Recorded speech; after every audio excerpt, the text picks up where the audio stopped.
began on Tuesday. Football is seeing participation decline in high schools across the country as the health risks posed by the sport have gotten national attention. Some schools have been unable to field teams due to a lack of players. A recent article from the Associated Press took a closer look at what's causing the decline.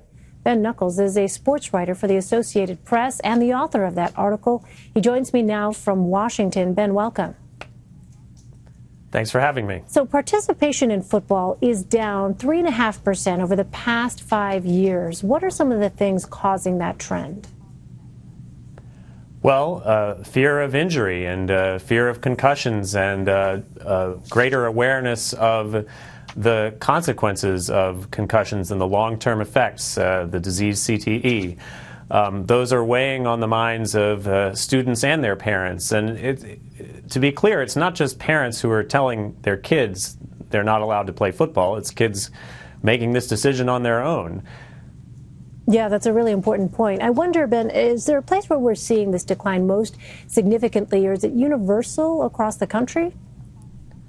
Well, that's why I wanted to look at the data from a state-by-state basis, and I found that it is around the country, with the exception of a cluster of states in the Deep South and another cluster of states out west. Some of those out west have seen the population increase as well, so that has had something to do with more kids being available to play football, and in some of the states where there are fewer kids playing football, the population has either remained steady or declined over that time. So there are other factors aside from kids not wanting to play football.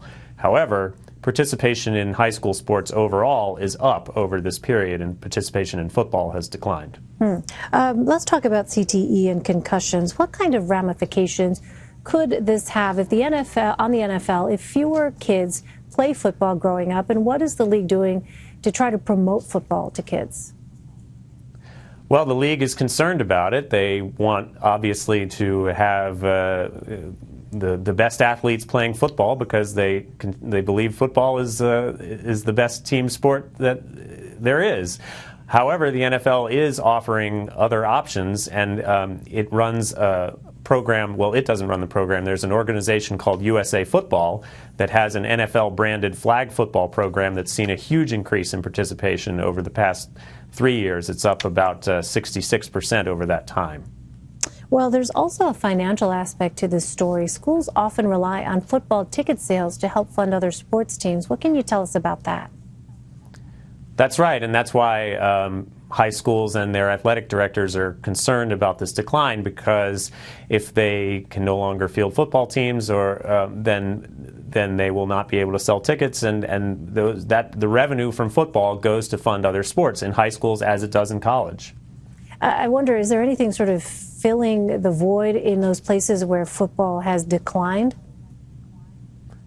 Well, at the school I visited, the cross-country team had twice as many kids as the JV football team. It was a school in Maryland that had dropped varsity football because there weren't enough kids available to play or interested in playing, and the cross-country team was huge. It was remarkable to see one team compared to the other at practice. Yeah, well, high school football has been a tradition for many generations. Fascinating to see what's happening now. Ben Nuckols, thanks so much, Ben. Really appreciate it.